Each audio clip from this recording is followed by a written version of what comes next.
Now recently, Mayuge Sugar came and said, can you take my factory and you give it to your people?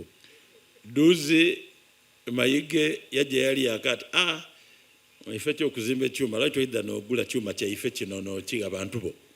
Mayuge Sugar yaje yeeri. What do you say? Of course, I have to pay him, but what do you say about that? Buti kiki mukoba kwekyo kuba ateekwa okumusasula kulwa imwe kiki mwogera kwekyo. Your Excellency ajja mu maiso. Akati ajje mu maiso. Mwena muwagira.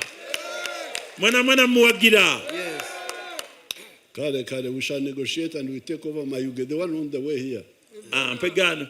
Buti aikiriza alijja kutesani Mayuge mugitwale ng'agibaguzeeko. Yangala baba wangala.